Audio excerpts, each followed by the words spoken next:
Good afternoon, ma'am. Sige newspaper pa ko. Newspaper se ahambada USA gi ngarang dil taw na gibido hadi USA gi magi ngarang 50% digi na 18% do on the grade na adu dugi matang da ko kamaina kari hadi change la ka do no or hadi kari kana gani beneficial kari oi gani kot kani hal dugi matang da ko sine na dise ahambada koingi USA के दिल से करीनो हाबिदो मा हापेतंग ngarang खबर पाहौदबा मिगी को हापेतंग हारमगे USA का कोई mamangda कोई 25% reciprocal tariff habadi aina thambadugi aduga chap manana nangna su thamak pai ta reciprocal tariff pai ta India na 25% USA da tham ta di USA na su India da reciprocal oina nangna thamibdugi reciprocal oina thamba haitare adu 25% ni aduga 25% amana kadoba Russia ga kano tongne na oil lay collation tongne na adugi 25% ama 50% lerumani adudagi hujik singarang se 18% da ondagre yam phaba paw di paw ni but 18% da ondare habisi paw se good news ni ko adu na tabangara kogi paw da kadi dawge har kanda 50 ID 500 ko $500,000 500 crore billion sorry 500 billion ki trade ama USA ka tawna kani hain ngarang Narendra Modi na hai gi bam sulay ko adu do haidi adu do koi gi finance ta koi gi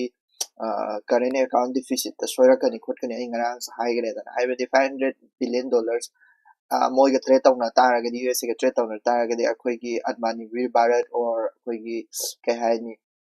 Viksit Bharat ka hai ba koi gi sovereignty do depend tawdaba di mingo na depend tawdaba ka na ngarang budget ka hai gi mem do aduga ulta da lai ko aduga kadawga harakanda ngasai Venezuela dagi oil lebigi matang da so USA na so khara panbani ko USA na so khara panbani so karino tasena hadi akogi global strategic autonomy da akogi strategic autonomy hai tare ko akoye mingon dagi mi pang tang da bida trade tawna ba khotna ba hai bado si se leitaba ga chapmana re ba ngarang tawriba deal do ai USA ke deal do ko adai mana sida ngasigi pawda hai the sensitive sector di yaude hai ko sensitive sector di sida sensitive sector di yaude na ma hai di yaudri se kari no haragadi koi gi dairy farming gumba duga agri gumba di yaramoi ko sigumba jidi koi India gi kano da soktana bagini ko du atai de lo yare sina tapadi kai no harakanda koi gi kai hai ni India se USA da yamna depend tawraga lay habdo mata eko Piyush Goyal hai se commerce minister du ni ko koi India gi commerce minister du atai kaishu ka important oide masisna koi gi paisa rupees taga tarakhrame ko 90.2 admaina le hobani USA dollar ga rupees ka se ko $1 ga so hatai kem laite next sala se koi Manipur gi pao Khemsan Singh elected Manipuri BJP legislature party leader said to be CM ko adi CM oinaba Khemsan Singh se khangra habani sidi ma'am loi tanaramani but ta adi akoina khangadaba exam gi oina khangadaba khara lai adi kano hai tare koi gi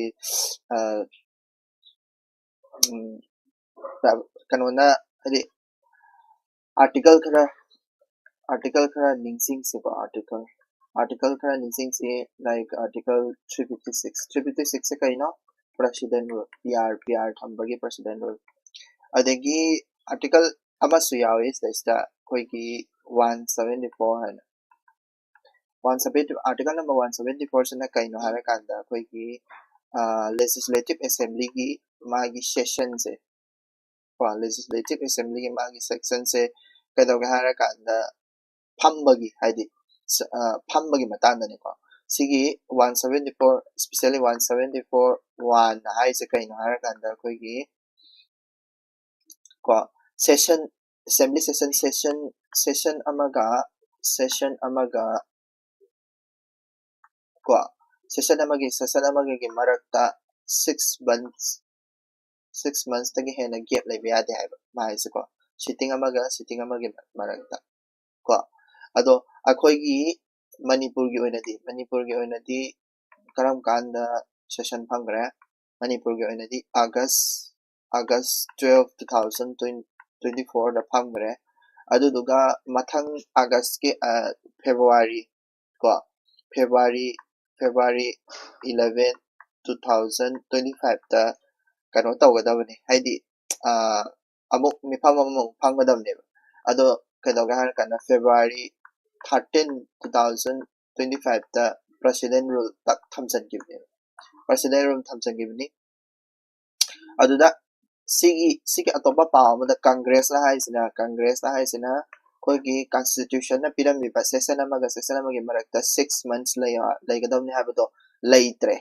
ko sideida 6 months ki gap laire ado 6 months ki gap laire su assembly session sorry SCC 6 months ki gap laire su assembly session amagi assembly session tawtramnina manipur gi mar haise kaino manipur gi legislative assembly se dissolve tawgadabani shine ko harse dissolve tawgadabani shine 6 months ki gap to laitramnina constitution da haramba poto indravnina ko assembly se dissolve tawgadabani 6 dissolve tawgadani shine aduduna congress na high court ta petition ama thai ko manipur high court ta hujuse satli ko adu akoina khang hujik paikha gi oinadi akoina khang du se kaino hara kanda article number 174 is a kaino ko article number 356 is a kaino sigatan khango yare ko aduga amu akoi gi budget ki damula ase budget ta akoina pangiba kharada development kharada odisha gi oina koi gi turtle odisha khatangi wari nate ko adubu odisha da na aba oitoni turtle trials and ko turtle trails and ko turtle trail haise kaino apetang ai hairam ge ko turtle trail haise kaino haragati ekoi ki odisha maru oina odisha da ni ko odisha karnataka amasung kerala da koi gi ecotourism ko ecotourism adegi awareness pidaba kari ge maramda pidiba turtle du su karino koi gi sea turtle su karino koi gi olive to sea turtles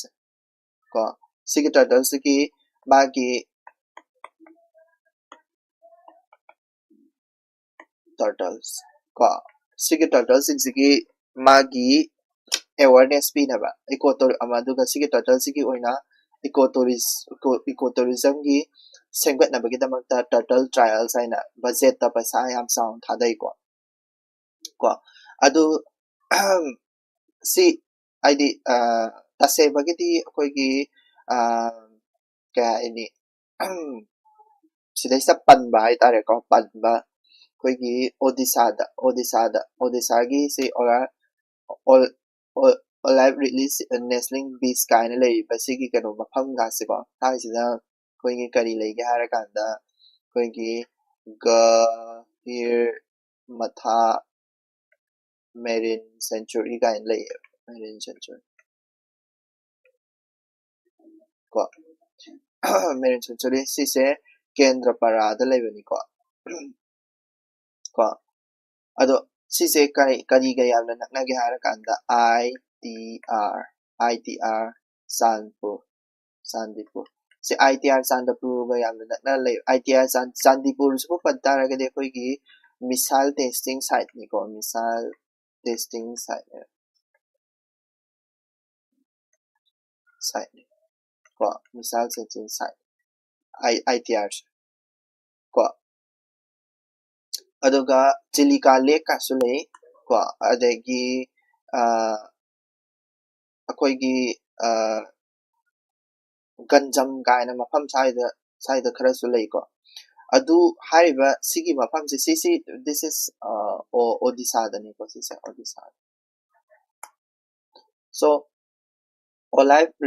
Ridley turtle सिंग से सिसिंग की eco tourism अदगी मोगी awareness कनो तौनबगे दमक turtle trials अन मसानी turtle trials हाइसे मसाइगी कोगी कोस्टल एरिया सिदा सेमगत तोइनी को सेमगत पाइदे कोगी एरिया सिदा सेमगत सागत पकड़ा दे तौरने कंस्ट्रक्शन खरा दे तौरने को हाइबेदी मागी सिगी एरिया सिदा कंस्ट्रक्शन खरा दे तौरने not only Odisha katanate loide bakta id Karnataka dasu adagi kano dasu Kerala dasu ko tawrneba ado olai really turtles se magi khara fake ra iram babada koi ki vulnerable risk challi ko ma se vulnerable ko aduga wildlife protection act 1972 gidana माजे schedule 1 da chaliko yam ka hena yamna khogi high protect kano yam highest protection dani ko mala leise sites to su maje kramin sene appendix 1 da chaliko appendix 1 su yamna haidi yamna important oi bab spaces amagi kano ni ko maru ai sa kai no haragadi सिगी pav सिगी ओइनदी करिनो हारगदि खोगी conservationist हाइतारे खोगी environmentalist कांगु नदी मसिसि यानिंग देब turtle trial से खोगी सागलक से यानिंग देब करि मरंगी यानिंग जोनो हारगदि कइनो हारकांदा खोगी सागलक तारगदि खोगी हादि खोगी कनो दिसदा को सिदा सागलक तारगदि खोगी pollution थोकने eco tourism हाइसिदा बु खोगी India दी civic sense याम लेबदीना पोचै थादनो दि यारोइदना नत्रा अदुदना pollution थोकनेबा अदगी pollution से करम पोल्यूशन थोलपे लाइट पोल्यूशन सिने मारुदिको अलाइव रिडली टर्टल सिंसे नुमिदांग दा मरुम कोएबको नुमिदांग दा लाक्तोइने मोइसे इदैदा कनो लाइट मैम थाजन तारगदी ओगान गान तारगदी मरुम कोको लाकिद्रा लारोय अदुदना लाइट पोल्यूशन से थोकपा याइ सिनेबा को adagi amongsu habitat alteration haidi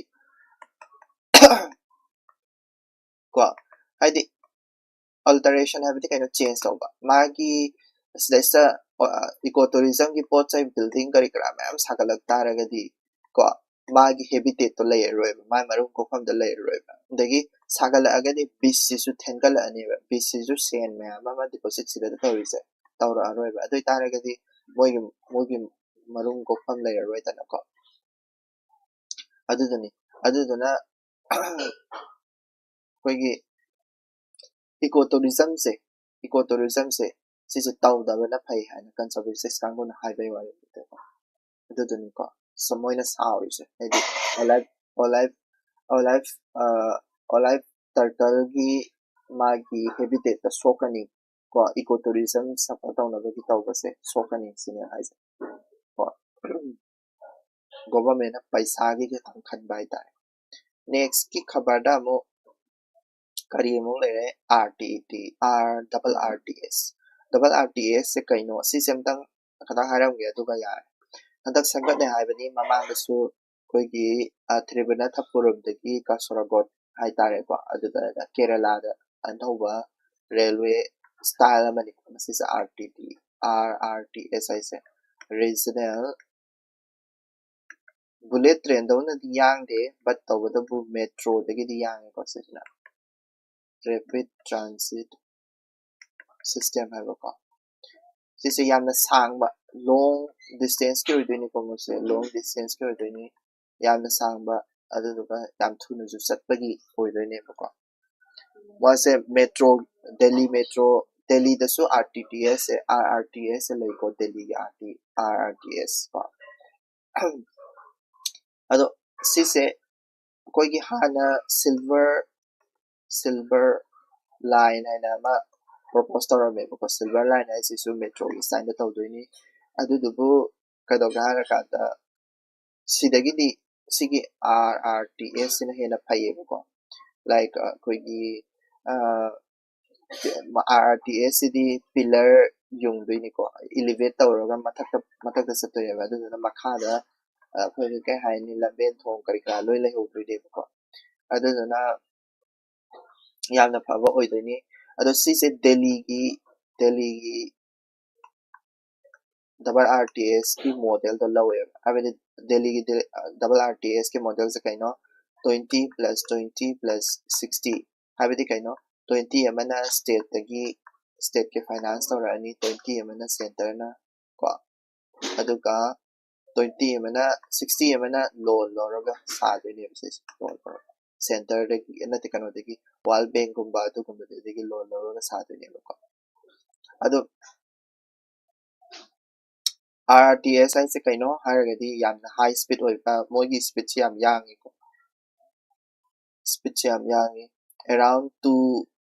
आइदि 200 meg maya लेगिबनी speed तो को अदुगा याम यांगबा that's doing यामना यांगबा train ओइदोइनी अदुगा कइनो ओइदोइनी bullet train देगिदी खराबदी हंदै को अदुगा यामना यांगबा यामना थुना चटपा याबा यामना long distance के ओइदोइनी को सिसे ado Kerala da handak saba hogre Delhi da budi hana dai lere next editorial yen se editorial da yaram se kaino si editorial ge hela heading se para kan da di khangba ga mai ko like ma se electrons over molecules ha ko koi gi energy sung se koina electrons na sungba haiba ma molecules na sungba haiba le molecules na sungba se de koi gi oil gumba ko oil gumba molecular energy hai tare molecular energy se di koina oil gumba fossil fuel gumba natural gas gumba na dagi sungak pa se ko koina molecular energy hai adu dagi sungak pa se na adagi grid grid natraga nuclear power plant gumba adugumba dagi sungak pa se na electron energy hai electron ki energy hai electron sijina doine grid leiba kai se ko ado hiring is kaino hara kanda industry se provide tariba koi gi kano se energy se industry supply tariba energy se industry supply tariba energy se koi gi molecular model dagi di koi electron model the satlajisin electron as the satlajisin molecular as abedi fossil fuels ko si tawramadagi koi gi grid based the satlajisin grid based abedi ngasai gi electron kai ka syllabus ko ma haining industry sing se koi gi fossil fuel tawraga energy supply tawramado adugi mota grid tawina supply tawrajisin kaina haragadi koi si example oina harakanda China se fumoidi 47% se electron base hoye India di karai da lai India di 27% katang lai ko adoda sigi electron se su kadonga harakanda green electron kain lai ko green electron se da su koi gi kano se koi gi green electron ay na green hydrogen gumba ko adu dai shung bado sigi electron sa makal ani like koi gi nuclear energy like uranium ga ne uranium season gumba adu gumba kano element season raga tawwa ma natraga green hydrogen season raga tawwa leitana adu gumba green hydrogen chung deba nuclear energy tawraga adugumba green electrons se laye ado kano dadi China dadi green even sig green sibo da kaya lai har kan 18% laye ko India di kaya le only 7%. Ado taragadi sakot tabo yang wat liba ko India. China gi yana China na top ta le ko si ko electron energy electron s ta le energy systems ko ado duna sisima khangchal lo haidi kaino hara kanda electron s ta le ba haidi mogi sigba kaino sta electron s ta le si kai to hara kanda efficiency je 90% he na efficiency le moise ko energy se convert to base ko aduga sigumba sidi kai to hara kanda only 35% khatang energy efficiency le ba fossil fuel kari kara to base sisidi aduga sigi electron s ki kana generator kari kara na to base 90% efficiency le khangjan na dawa ba aduduna aikoi gi industry se ka do hara kanda fossil fuel kari kara sisina rambate ki aikoi gi grid based to na tawr se sini ko grid based to na tawr se efficiency so le ba green haidi environment so andaba adugumba tawr se sini ko high is kind is important ka shu oide like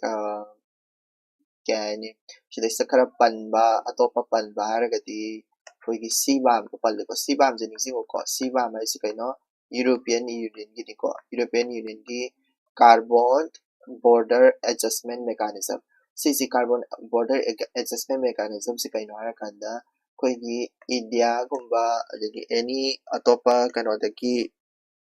metal oigera export any export haitare ko export se karigumba maze green na oidraba meaning koigi kahani energy efficient oidraba energy yanu changaba natraga pollution yam tholaba oitare gidi EU na India gi mathakta poche yolakpagi tax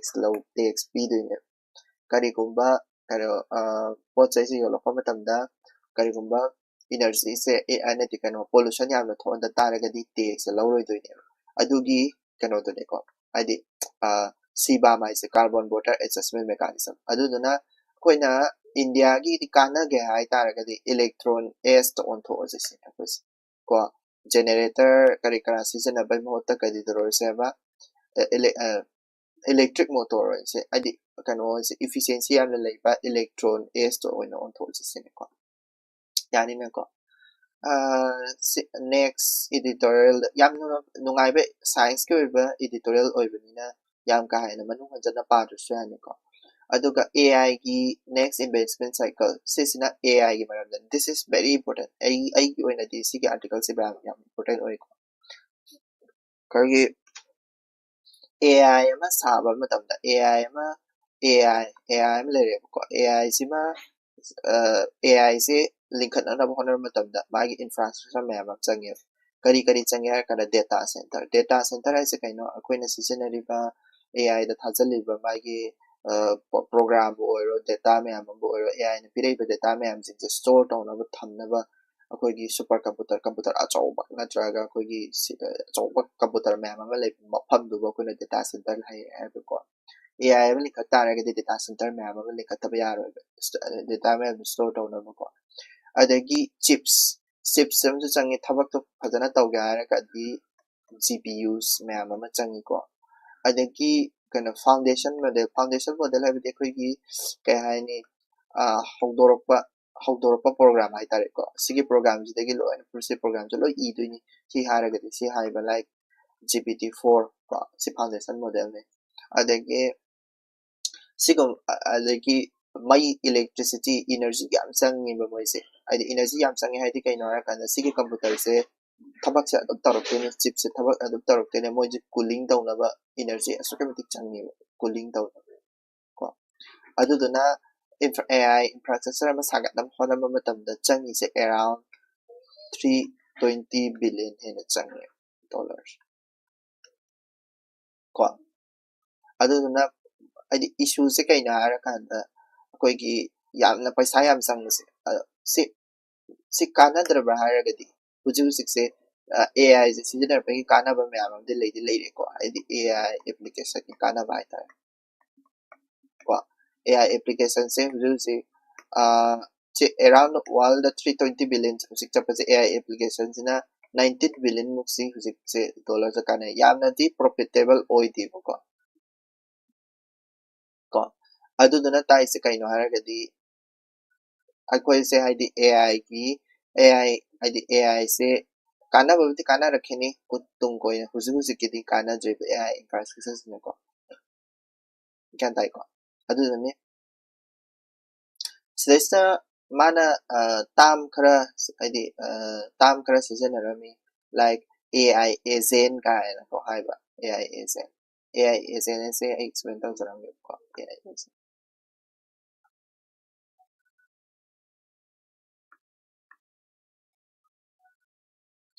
AI agent ꯁꯤ ꯃꯃꯥꯡꯗꯁꯨ ꯑꯩ ꯁꯤꯁꯦ explain ꯇꯧꯈ꯭ꯔꯕ ꯍꯥꯏꯅ ꯈꯜꯂꯤ AI agentꯁꯦ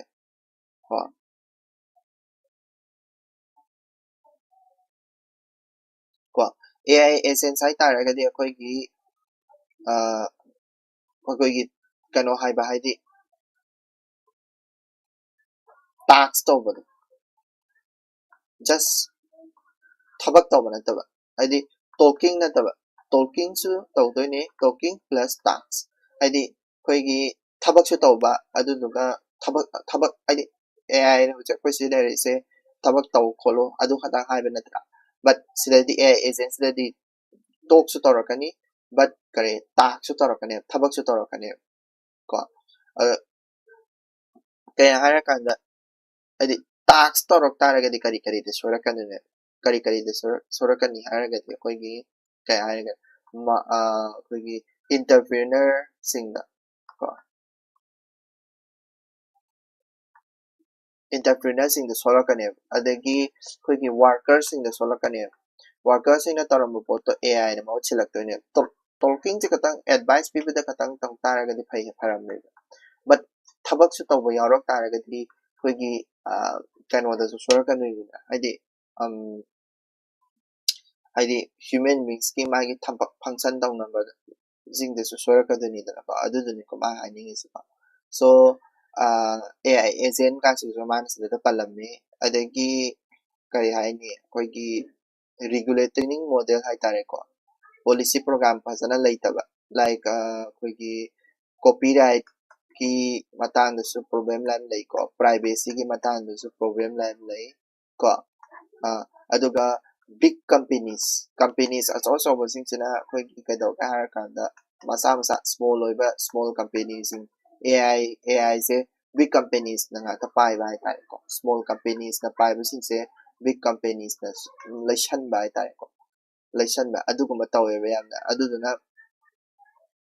ꯀꯩꯅꯣ ꯍꯥꯏꯗꯤ ꯌꯥꯝꯅ ꯁꯣꯛꯅꯤꯡꯉꯥꯏ ꯑꯣꯏꯌꯦꯕ ꯑꯗꯒꯤ ꯇꯥꯝ ꯐꯖꯕ ꯇꯥꯝ ꯑꯃꯁꯨ ꯁꯤꯗ ꯌꯥꯎꯔꯝꯃꯦꯕꯀꯣ ꯁꯤꯗ ꯌꯥꯎꯕꯅꯦ circular financing ꯍꯥꯏꯅꯀꯣ circular financing ꯁꯤꯒꯤ circular financing ꯍꯥꯏꯁꯤ ꯀꯩꯅꯣ ꯑꯩ ꯍꯥꯏꯐꯦꯠ ꯍꯥꯏꯔꯝꯒꯦꯕꯀꯣ circular financing ꯍꯥꯏꯁꯤ ꯀꯩꯅꯣ ꯍꯥꯏꯔꯀꯥꯟꯗ ꯑꯩꯈꯣꯏꯒꯤ company ꯑꯆꯧꯕꯅ like Microsoft ꯑꯗꯒꯤ Google ꯀꯣ ꯃꯣꯏꯁꯤꯡꯁꯤꯅ ꯀꯩꯗꯧꯕ ꯑꯩꯈꯣꯏꯒꯤ AI startup ꯃꯌꯥꯝ ꯑꯃ ꯂꯤꯡꯈꯠꯂꯦꯕ AI startups ꯍꯥꯏꯗꯤ ꯀꯩꯅꯣ ꯑꯩꯈꯣꯏꯒꯤ OpenAI ꯒꯨꯝꯕ OpenAI ꯁꯤꯁꯨ AI startup ꯑꯅꯤꯗꯅꯀꯣ like ꯑꯗꯒꯤ Anthropic ꯒꯨꯝꯕ ꯂꯤꯡꯈꯠꯂꯀꯥꯟꯗ ꯀꯩꯗꯧꯒꯦ ꯍꯥꯏꯔꯀꯥꯟꯗ ꯑꯩꯈꯣꯏꯒꯤ AI startupꯁꯤꯡꯁꯤꯅ ꯀꯔꯤꯅꯣ Microsoft Google ꯀꯔꯤ ꯀꯔꯥꯁꯤꯗ ꯑꯃꯨꯛ ꯍꯥꯏꯗꯤ ꯃꯣꯏꯁꯦ AI startupꯁꯤꯗ ꯄꯩꯁꯥ ꯊꯥꯗꯗꯣꯏꯅꯤꯀꯣ ꯄꯩꯁꯥ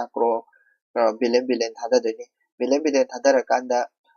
AI startupꯁꯤꯡꯁꯤꯅ ꯑꯃꯨꯛ ꯀꯔꯤꯃꯨꯛ ꯁꯞꯄꯣꯔꯠ ꯇꯧꯔꯛꯑꯅꯤ Microsoft Googleꯁꯤꯡꯁꯦ ꯁꯞꯄꯣꯔꯠ ꯇꯧꯔꯛꯇꯣꯏꯅꯦꯕ ꯀꯣ ꯀꯃꯥꯏꯅ ꯃꯣꯏꯅ Azure ꯀꯥꯏꯅ ꯁꯥꯗꯣꯏꯅꯤ like Azure AI startupꯁꯤꯡꯁꯦ AI ꯈꯨꯗꯝ ꯑꯣꯏꯅ AI ꯑꯃ ꯁꯤꯖꯤꯟꯅꯔꯦ ꯈꯜꯂꯁꯤ Google AI ꯅꯠꯇ꯭ꯔꯒ Google Art Studio AI ꯃꯌꯥꯝ ꯑꯃ ꯁꯤꯖꯤꯟꯅꯔꯦ ꯈꯜꯂꯁꯦꯕ ꯑꯗꯨꯗꯩꯗ ꯃꯣꯏꯗ ꯀꯔꯤ ꯍꯥꯏ Google Studio ꯁꯤꯖꯤꯟꯅꯕ ꯃꯇꯝꯗ Google Studioꯅ ꯍꯥꯏꯗꯣꯏꯁꯦ ꯅꯪ Google Drive ꯁꯤꯖꯤꯟꯅꯧ ꯀꯣ ꯅꯪ Microsoft Word ꯁꯤꯖꯤꯟꯅꯧ ꯀꯣ ꯑꯗꯨ ꯁꯤꯖꯤꯟꯅꯧ Excel ꯁꯤꯖꯤꯟꯅꯧ ꯀꯥꯏ ꯍꯥꯏꯔꯛꯇꯣꯏꯅꯦꯕ ꯍꯥꯏꯕꯗꯤ AIꯁꯦ ꯃꯣꯏꯅ ꯄꯩꯁꯥ ꯊꯥꯗꯔꯕꯅꯤꯅ ꯃꯥꯔꯀꯦꯇꯤꯡꯁꯦ ꯀꯩꯗꯧꯒꯦ ꯍꯥꯏꯔꯀꯥꯟꯗ ꯃꯣꯏꯁꯦ ꯑꯃꯨꯛ ꯁꯤꯖꯤꯟꯅꯕ ꯍꯥꯏꯇꯥꯔꯦ ꯑꯗꯨꯅꯤ circular financing ꯍꯥꯏꯁꯦ ꯑꯩꯅ ꯄꯩꯁꯥꯁꯦ ꯃꯤ ꯑꯇꯣꯞꯄꯗ ꯊꯥꯗꯕꯗꯤ ꯃꯥꯟꯗꯣꯏꯅꯦꯕ ꯃꯥꯟꯕꯗꯣ ꯀꯔꯤꯅꯣ ꯃꯤ ꯑꯇꯣꯞꯄꯁꯤꯅ ꯑꯩꯉꯣꯟꯗ ꯑꯃꯨꯛ ꯄꯩꯁꯥ ꯊꯥꯗꯔꯛꯅꯕꯅꯦꯕ ꯀꯩꯅꯣ ꯍꯥꯏꯔꯒꯗꯤ ꯑꯩꯉꯣꯟꯗ ꯄ꯭ꯔꯣꯐꯤꯇꯦꯕꯜ ꯑꯣꯏꯅꯕꯒꯤꯗꯃꯛꯇꯀꯣ ꯑꯗꯨꯗꯨꯕꯨ ꯑꯩꯈꯣꯏꯅ ꯁꯔꯀꯨꯂꯔ ꯐꯥꯏꯅꯥꯟꯁꯤꯡ ꯀꯧꯋꯦꯕ ꯀꯣ ꯁꯔꯀꯨꯂꯔ ꯐꯥꯏꯅꯥꯟꯁꯤꯡ ꯍꯥꯏꯁꯦ ꯀꯩꯅꯣ ꯑꯩꯅ ꯑꯩꯒꯤ ꯀꯁꯇꯃꯔꯗ ꯄꯩꯁꯥ ꯊꯥꯗꯕ ꯅꯠꯇꯦꯕ ꯑꯩꯅ ꯑꯇꯣꯞꯄ ꯀꯝꯄꯦꯅꯤ ꯑꯇꯣꯞꯄ ꯐꯪꯁꯟꯅꯔꯤ ꯃꯌꯥꯝ ꯑꯃꯗ ꯄꯩꯁꯥ ꯊꯥꯗꯔꯀꯥꯟꯗ ꯄꯩꯁꯥ ꯊꯥꯗꯈꯤꯕ ꯀꯝꯄꯦꯅꯤꯗꯨꯅ ꯃꯔꯝ ꯑꯣꯏꯔꯀꯥꯟꯗ ꯀꯩꯗꯧꯒꯦ ꯍꯥꯏꯔꯀꯥꯟꯗ ꯄꯩꯁꯥ ꯊꯥꯗꯈꯤꯕ ꯀꯝꯄꯦꯅꯤꯁꯤꯡꯗꯨꯅ ꯃꯔꯝ ꯑꯣꯏꯔꯀꯥꯟꯗ ꯃꯣꯏꯅ ꯃꯣꯏꯒꯤ ꯀꯁꯇꯃꯔ ꯃꯌꯥꯝ ꯑꯃ ꯂꯩꯅꯤꯗꯅ ꯃꯣꯏꯒꯤ ꯀꯁꯇꯃꯔ ꯃꯌꯥꯝꯗꯨꯅ ꯑꯃꯨꯛ ꯒꯨꯒꯜ ꯀꯔꯤ ꯀꯔꯥꯗ ꯑꯃꯨꯛ ꯄꯩꯁꯥ ꯊꯥꯗꯍꯜꯂꯛꯄꯁꯦ ꯁꯤꯁꯤꯕꯨ ꯑꯩꯈꯣꯏꯒꯤ ꯁꯔꯀꯨꯂꯔ ꯐꯥꯏꯅꯥꯟꯁꯤꯡ ꯀꯧꯋꯦ ꯍꯥꯏꯗꯤ ꯌꯥꯝ ꯁꯤꯡꯕꯗꯣ ꯑꯗꯨꯗꯨꯅꯤꯀꯣ ꯁꯔꯀꯨꯂꯔ ꯐꯥꯏꯅꯥꯟꯁꯤꯡ ꯍꯥꯏꯁꯦ ꯑꯗꯨꯅꯤ ꯁꯣ AIꯗꯁꯨ ꯑꯗꯨꯒꯨꯝꯕꯗꯣ ꯇꯧꯋꯦ ꯍꯥꯏꯔꯤꯅꯤ ꯅꯦꯛꯁ ꯑꯥꯔꯇꯤꯀꯜ ꯑꯃ ꯌꯦꯡꯁꯤ MPLAD ꯀꯣ MPLAD ꯐꯟ ꯍꯥꯏꯗꯤ ꯀꯩꯅꯣ ꯍꯥꯏꯔꯀꯥꯟꯗ MP ꯍꯥꯏꯗꯤ MPꯗꯨ ꯈꯪꯉꯨꯀꯣ ꯍꯥꯏꯗꯤ ꯃꯦꯝꯕꯔ ꯑꯣꯐ ꯄꯥꯔꯂꯤꯌꯥꯃꯦꯟꯠꯁ ꯀꯣ ꯁꯤꯒꯤ ꯂꯣꯀꯦꯜ ꯑꯦꯔꯤꯌꯥ ꯗꯤꯕꯂꯞꯃꯦꯟꯇꯦꯜ ꯐꯟꯗꯨꯅꯤꯀꯣ ꯍꯥꯏꯗꯤ ꯗꯤꯕꯂꯞꯃꯦꯟꯇꯦꯜ ꯁ꯭ꯀꯤꯝ ꯍꯥꯏꯕꯅꯤ ꯁꯣꯔꯤ ꯁ꯭ꯀꯤꯝ ꯁꯤꯁꯤ ꯁ꯭ꯀꯤꯝ ꯍꯥꯏꯕꯅꯤ ꯃꯁꯤꯁꯤꯅ ꯍꯥꯏꯅꯤꯡꯉꯤꯁꯦ ꯀꯩꯅꯣ ꯑꯩꯈꯣꯏꯒꯤ ꯁꯤꯁꯦ ꯁ꯭ꯀꯤꯝ ꯑꯃꯅꯤ ꯁ꯭ꯀꯤꯝꯁꯦ ꯀꯔꯤꯅꯣ ꯍꯥꯏꯔꯒꯗꯤ ꯑꯩꯈꯣꯏꯒꯤ 100% ꯒꯣꯚꯔꯟꯃꯦꯟꯠ ꯑꯣꯐ ꯏꯟꯗꯤꯌꯥꯅ ꯄꯤꯗꯣꯏꯅꯤ ꯀꯣ ꯀꯌꯥ ꯄꯩꯁꯥ ꯀꯌꯥ ꯄꯤꯗꯣꯏꯕ MP ꯈꯨꯗꯤꯡꯃꯛꯇ ꯀꯩꯗꯧꯕ ꯑꯩꯈꯣꯏꯒꯤ 5 crore ꯀꯣ ꯆꯍꯤꯗ 5 crore ꯄꯤꯗꯣꯏꯅꯤꯀꯣ ꯑꯗꯣ 5 crore ꯄꯤꯕꯁꯦ 2.5 installment ꯑꯣꯏꯅ ꯄꯤꯒꯅꯤ ꯀꯣ ꯃꯁꯤꯁꯤꯅ ꯀꯩꯗꯧꯒꯦ ꯍꯥꯏꯔꯀꯥꯟꯗ ꯑꯩꯈꯣꯏꯒꯤ ꯀꯩ ꯍꯥꯏꯅꯤ मागी MPꯗꯨꯅ ꯑꯣꯏꯔꯤꯕ मागी constituencyꯗꯣ constituencyꯗꯨꯗ ꯄꯩꯁꯥ ꯄꯤꯗꯣꯏ ꯍꯥꯏꯗꯤ ꯁꯤꯁꯦ ꯊꯕꯛꯁꯦ ꯇꯧꯗꯣꯏꯅꯦꯕꯀꯣ ꯀꯃꯥꯏꯅ ꯃꯥꯅ ꯑꯩꯈꯣꯏꯒꯤ ꯊꯕꯛ ꯇꯧꯅꯕ ꯗꯤꯁꯇ꯭ꯔꯤꯛ ꯑꯊꯣꯔꯤꯇꯤꯗ ꯍꯥꯏꯗꯣꯏꯅꯦ ꯑꯗꯨꯗꯨꯒ ꯄꯩꯁꯥꯗꯣ ꯃꯥꯅ ꯄꯤꯗꯣꯏꯅꯦꯕ ꯊꯕꯛꯁꯦ ꯇꯧꯅꯕꯀꯣ ꯑꯗꯣ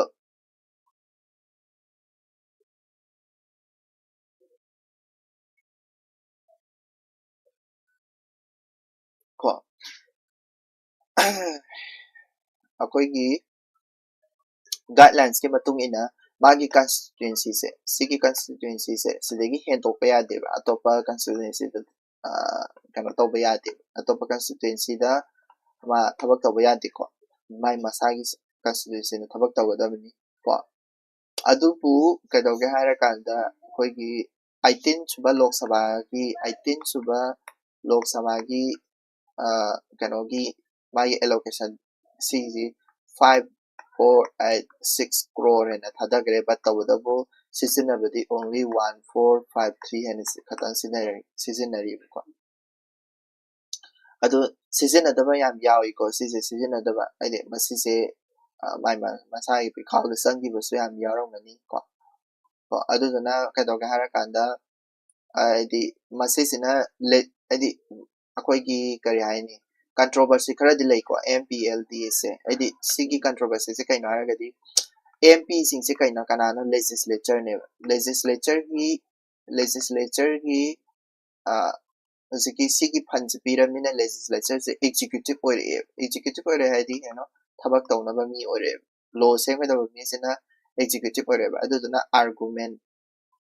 तो है अभी सिगी कनो से MPLD से मुथत से ना को MPLD से थमगम से ना को अदगी अब implementation दसु मसाई gap में हम लेते ना like implement तो उतबा में हम लेते ना को अदि पैसा 5 crore रुपए मसागी पैसा लगा तुम लेगी बा को अदुगम में हम ले अदु तो ना implementation clap तो भी सुखाल बा को implementation अदु तो ना मसी से लौथोक से ना आइना बनी को सिगी local area development fund scheme से नेक्स्ट अमुक स्पेस सेक्टर की बजट अखोगी बजट स्पेस सेक्टर की क्या हाफ क्या बदने को टोटल बजट से स्पेस बजट से हानदगी अखोई से 182% ग्रोथ लाएगा को करम कांदगी from 2012-13 दा बजट अपेरम पैसा दुलेगी 182% है ना ग्रोथ लाएगा को मसी से ना कहता कनो हाई तारगनी अखोगी स्पेस ता थादरिबा पैसा से असुके मतिक थादरे हायबनी को स्पेस ता थादरि पैसा से ꯑꯩꯈꯣꯏꯒꯤ ꯏꯟꯗꯤꯌꯥꯒꯤ ꯁ꯭ꯄꯦꯁꯁꯦ ꯏꯟꯗꯤꯌꯥꯒꯤ ꯁ꯭ꯄꯦꯁꯀꯤ ꯃꯥꯔꯀꯦꯠ ꯂꯩꯀꯣ ꯁ꯭ꯄꯦꯁ ꯃꯥꯔꯀꯦꯠ ꯍꯥꯏꯕꯗꯤ ꯀꯩꯅꯣ ꯑꯩꯈꯣꯏꯒꯤ ꯁꯦꯇꯦꯂꯥꯏꯠ ꯀꯩꯀꯥ ꯊꯥꯒꯠꯄꯤꯕ ꯀꯩꯅꯣꯒ ꯇꯧꯕꯤꯕꯁꯦ ꯁꯤꯒꯤ ꯁ꯭ꯄꯦꯁ ꯃꯥꯔꯀꯦꯠꯁꯦ ꯍꯣꯜ ꯀꯩꯅꯣꯒꯤ ꯑꯣꯏꯅ 3% ꯈꯛꯇꯅꯦꯕ ꯑꯩꯈꯣꯏꯒꯤ ꯀꯩꯅꯣꯁꯤꯗ ꯂꯩ ꯒ꯭ꯂꯣꯕꯦꯜ ꯃꯥꯔꯀꯦꯠꯇ ꯂꯩꯔꯤꯁꯦ ꯀꯣ ꯑꯗꯨꯒ ꯁꯤꯁꯦ 10% ꯇꯥꯔꯒꯦꯠꯁꯦ ꯀꯩꯅꯣ 10% ꯑꯩꯈꯣꯏꯒꯤ 2030 ꯐꯥꯎꯕꯒꯤ ꯃꯅꯨꯡꯗ 10% ꯌꯧꯅꯕꯒꯤꯗꯃꯛꯇ ꯒ꯭ꯂꯣꯕꯦꯜ ꯃꯥꯔꯀꯦꯠꯇꯀꯣ ꯁ꯭ꯄꯦꯁ ꯃꯥꯔꯀꯦꯠꯁꯤꯗ ꯑꯁꯤꯁꯤ ꯌꯧꯅꯕꯒꯤꯗꯃꯛꯇ ꯀꯟꯅ ꯍꯣꯠꯅꯔꯤꯀꯣ ꯀꯣ ꯑꯗꯨꯗꯩꯗ ꯃꯥꯅ ꯁꯤꯗ ꯑꯦꯕ꯭ꯔꯤꯚꯤꯌꯦꯁꯟ ꯈꯔꯁꯨ ꯄꯤꯔꯝꯃꯤ ꯂꯥꯏꯛ ISRO ꯀꯣ ISRO ꯑꯗꯒꯤ NSIL ꯍꯥꯏꯕꯗꯤ New Space India Limited ꯀꯣ In Space ꯀꯣ ꯑꯗꯒꯤ ISPA ꯀꯥꯏꯅꯀꯣ ꯑꯗꯒꯤ CIA India ꯀꯥꯏꯅ ꯃꯣꯏꯁꯤꯡꯁꯦ ꯀꯔꯤ ꯀꯔꯤꯅꯣ ꯍꯥꯏꯕꯗꯣ ꯍꯥꯏꯐꯦꯠ ꯌꯦꯡꯁꯤ ꯏꯟꯗꯤꯌꯥꯒꯤ ꯁ꯭ꯄꯦꯁ ꯏꯟꯗꯁꯇ꯭ꯔꯤꯁꯤꯗ ꯀꯔꯤ ꯀꯔꯤ ꯁ꯭ꯄꯦꯁ ꯃꯥꯔꯀꯦꯠꯁꯤꯗ ꯀꯅꯥ ꯀꯅꯥꯅ ꯃꯔꯨꯑꯣꯏꯅ ꯌꯥꯎꯒꯦ ꯍꯥꯏꯅ ISROꯒꯤ ꯐꯪꯁꯟꯁꯤꯅ ꯀꯩꯅꯣ ꯍꯥꯏꯔꯀꯥꯟꯗ resources and development and mission execution se mana tawwe mission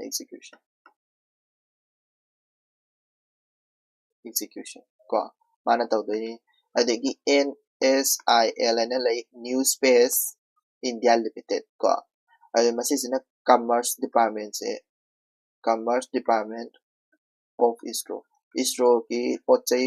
leiba khotpa adegi magi revenue kari kara sing se mana loi pai doi ni ko adegi in space ko in space haisina kaino harakanda supervisor ni nodal supervisor or promoter haisai ko nobel supervisor ni ko masisina akoigi supervisor sina kanagi no private non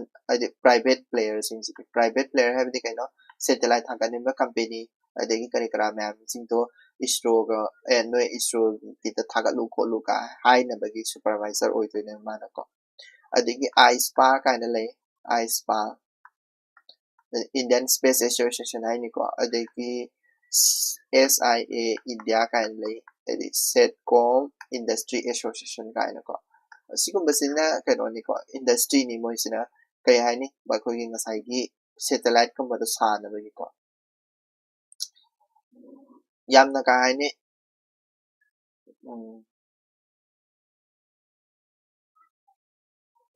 masise akoina masigi Indian space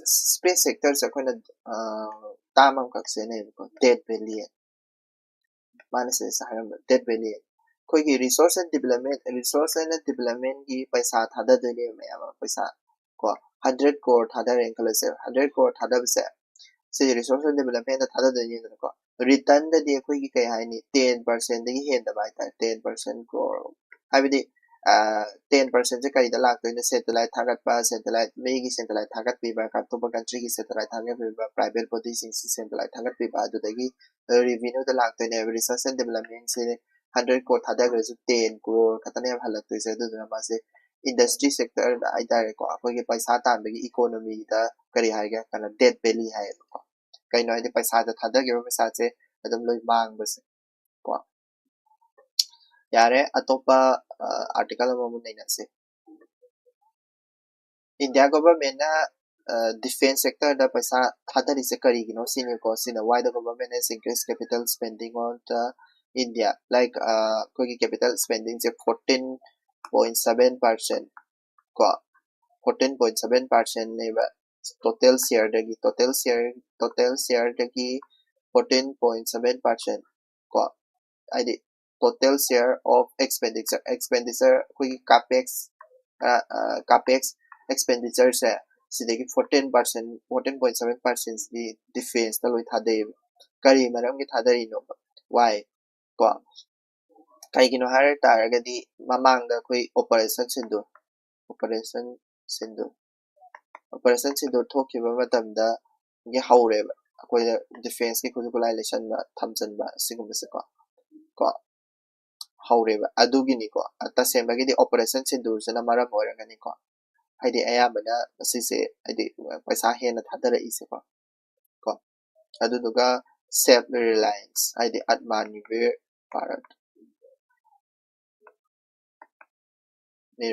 bharat ko sigisu ꯃꯁꯤꯁꯤꯅ ꯀꯩꯗꯧꯒꯦ ꯍꯥꯏꯔꯀꯥꯟꯗ ꯑꯟꯃꯥꯅꯤꯕꯜ ꯚꯥꯔꯠꯁꯤꯅ ꯑꯩꯈꯣꯏꯒꯤ model ꯑꯩꯈꯣꯏꯒꯤ ꯏꯟꯗꯤꯌꯥꯒꯤ ꯑꯣꯏꯕ ꯃꯁꯥꯒꯤ model ꯃꯌꯥꯝ ꯑꯃ ꯁꯥꯅꯕꯒꯤ ꯃꯇꯥꯡꯗꯁꯨ ꯌꯥꯎꯔꯤꯀꯣ ꯍꯥꯏꯗꯤ ꯑꯩꯈꯣꯏꯒꯤ ꯏꯟꯗꯤꯌꯥꯒꯤ ꯇ꯭ꯔꯦꯟ ꯀꯩꯅꯣ ꯁꯥꯖꯕ ꯇꯦꯡ ꯁꯥꯖꯕ ꯍꯦꯂꯤꯀꯣꯞꯇꯔ ꯁꯥꯖꯕ ꯑꯗꯨꯒꯨꯝꯕ ꯃꯌꯥꯝ ꯑꯃ ꯌꯥꯎꯔꯤꯀꯣ ꯑꯟꯃꯥꯅꯤꯕꯜ ꯚꯥꯔꯠꯁꯤꯗ ꯈꯔ ꯑꯣꯏꯅ ꯄꯜꯂꯕꯗ ꯑꯒꯅꯤꯄꯠ ꯀꯥꯏꯅ ꯂꯩꯗꯅꯀꯣ ꯑꯗꯨꯒꯨꯝꯕ ꯃꯌꯥꯝ ꯑꯃ ꯂꯩꯔꯤ ꯁꯕꯃꯦꯔꯤꯟ ꯁꯥꯕꯒꯤꯗꯗꯤ ꯑꯩꯈꯣꯏꯒꯤ ꯑꯟꯃꯥꯅꯤꯕꯜꯁꯤꯗꯗꯤ ꯃꯥꯅ ꯁꯤꯗ ꯄꯜꯂꯝꯕꯗꯀꯣ ꯄ꯭ꯔꯣꯖꯦꯛ 75I ꯁꯕꯃꯦꯔꯤꯟ ꯁꯥꯕꯩꯅꯤꯀꯣ ꯁꯤꯁꯦ ꯄ꯭ꯔꯣꯖꯦꯛ 75I ꯀꯥꯏꯅ ꯂꯩ ꯑꯗꯨꯒꯨꯝꯕ ꯃꯌꯥꯝ ꯂꯩ ꯁꯣ ꯂꯥꯏꯛ खरा अदम खंजंग अदम याय करी मरम गे हेंकलइनो हाइब ऑपरेशन शेड्यूल्सना मरम ओरगनिको असेंबगे अदुदम खंगो याय नेक्स्ट न्यूज ता करी आइदि डेथ पेनल्टी सुप्रीम कोर्ट ने डेथ पेनल्टी पीबगी चांस से को सुप्रीम कोर्ट की दी 0% दा लई को हुसि फावगे ओइना 2016 तगिना 2025 फावसदा कोई डेथ सेंटेंस से सुप्रीम कोर्ट तना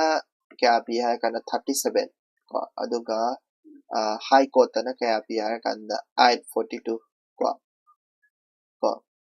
अदुबो 837 842 पी विसिदा सुप्रीम कोर्ट 37 पी दिसे 0% दी सिबेगी चरा पी गी आइबेदी क्या है कना सिबे चरा पी नबगी राइट ताजा तारगा जो सिबे चरा तसें तसें पांथो के बदी 0 ने माबेदी 37 mo yam ta hati ba aduga sidaisu only 8% katane ba habedi kai hane death penalty se hantoki bana ya mane life imprisonment gumba hantoki bana ya mane sine ko aduga tane yare the akogi term khara khangsan ba yai like akogi death penalty se hantokpagi magi haidi term hai tare commutation ko commutation ko death penalty se kadawa death penalty se life imprisonment da onthokpase sisi commutation ko commutation ko adagi remission asina magi reduction of period sahi 10 leramgadabado sahi 5 da handabugo ko reduction of period of sentence sahi 10 legadabado sahi 5 daga sahi 9 daga handabado aduduni ko aduduni ado sige death sentence pi bai tare sibigi chara pi bise life imprisonment without remission haina handadabi without remission haina kogi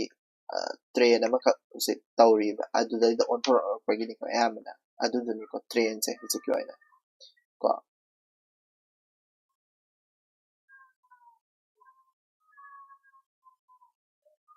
aduga atopa tamam chale acquittal haina ko acquittal sina magi charge leite na habi bai tare madu charge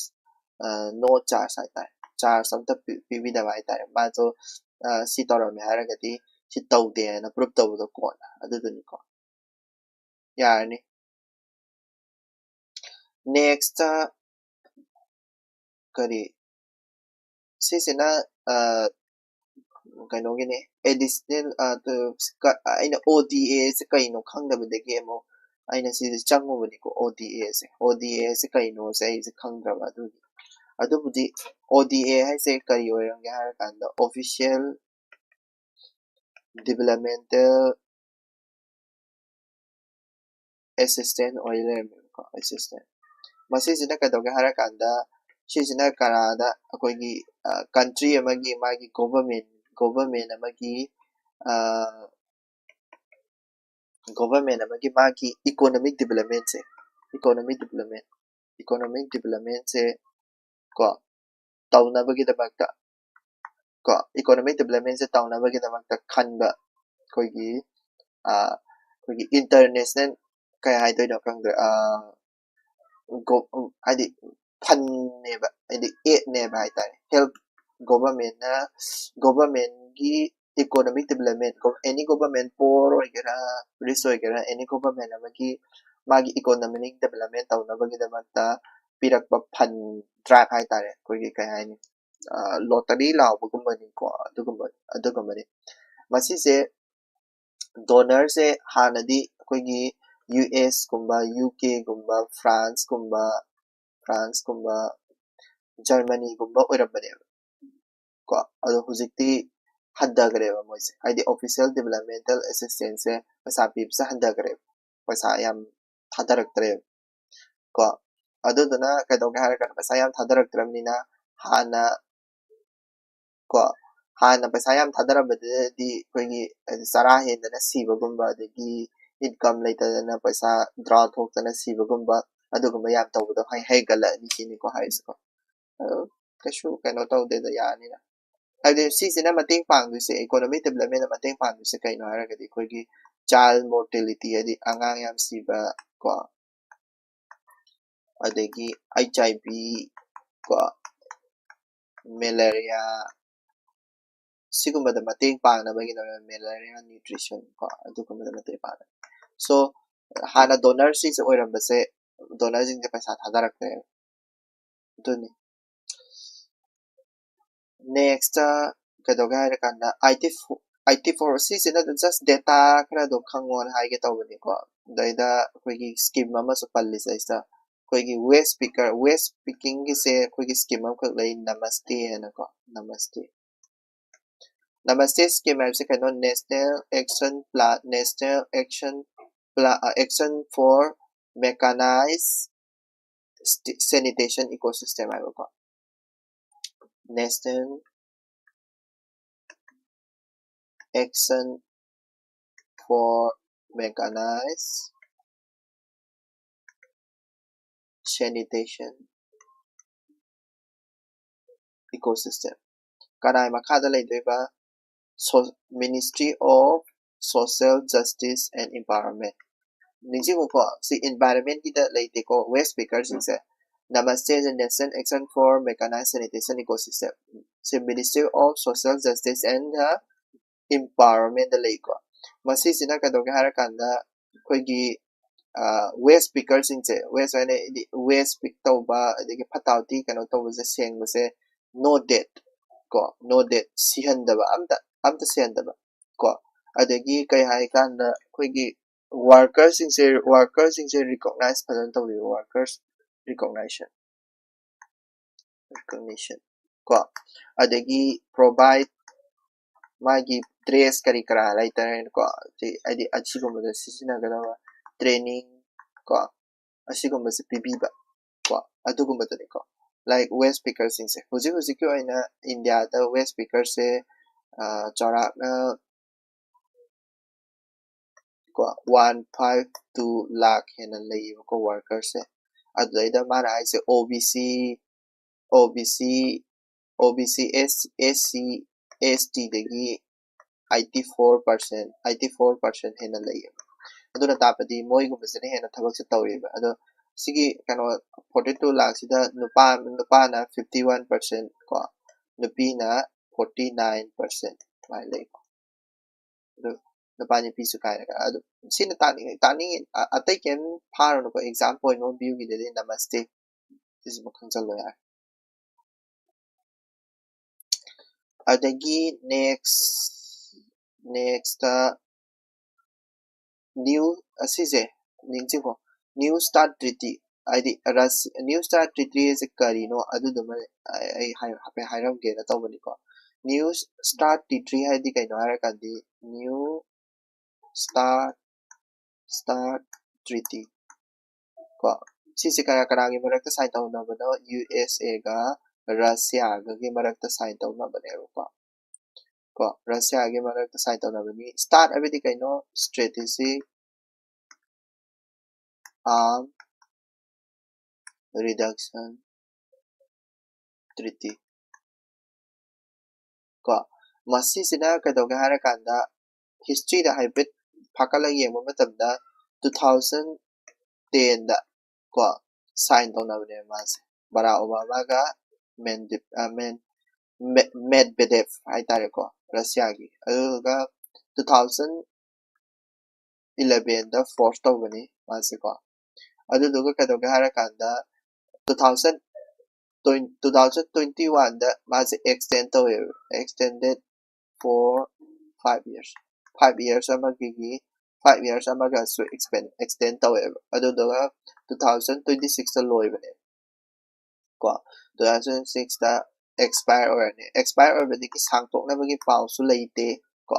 sangtokna bagi pausu leite February 5 hayeng loirani ko February expire February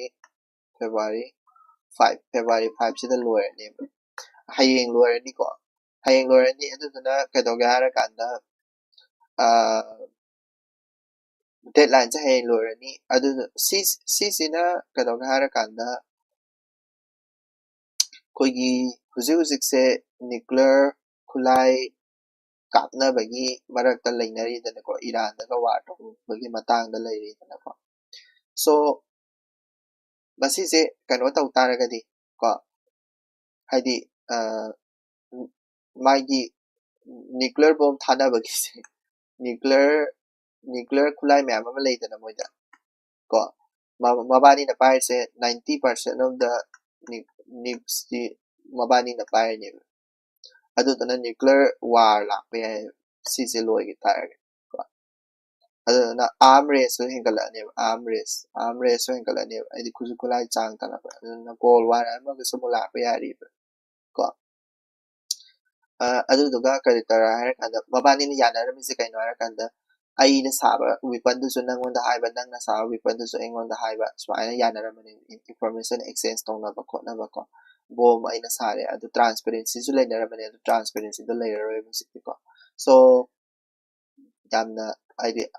yamna nungairoi fibam amda laktore ko next sa quite last power na Balochistan ase kaino si ni ko Balochistan ai si ni Afghanistan ga Pakistan ga ki character le si Balochistan ase koigi Iran ga thangna ba saka sini ko Pakistan gi Iran ga thangna ba saka sini aduga Afghanistan ga suma se boundary pasara lei ko aduga Balochistan se kai maram gi husik paw da yawra ino se man hai se ko paw da what is happening in Balochistan da kari thoi gi ba husik se ko husik Herob operation na ma thoi Herob operation ningsing ko se Herob operation se kai da thoi Balochistan da sta Balochistan liberation army Balochistan se ning tamba ma phangan gadabani habese haiba army sina kana gi makot aidi kanoda war kana tawri mana aidi Balochistan se country ma ohen gadabani hana ko country liberate taw gadabani ko ado aidi kadoga har kanda Pakistan da masisu yamna conflict zone amani ko mai moi ki ko Pakistan gi fort se Balochistan na occupy tawri se Pakistan gi moi 40% di Balochistan na pai magi kana geography da hai tare ka to adegi natural resources me among so lay se Balochistan se like copper coal scandium ko aduna kadoga har kanda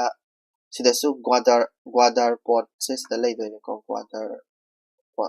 Gwadar port ai sisu sida sangwa sagar pa me amam lay like Gwadar port sida sangat pa da China Pakistan economic corridor se sida lay China Pakistan economic corridor se Gwadar port sida 60 billion hen China na thadara paisa sa agra ne ko adu su Balochistan da lay do ni ba adu na yamna important oiba aidi Balochistan hai se Pakistan na namdaraga control tawraga thamgada yamna important oiba poramadi oite ni ko adu katani yare atai kai se khangai ke su aidi top important oiba ke su late sida lo shalage ngasi gi wenedi ko thank you so much have a great day ahead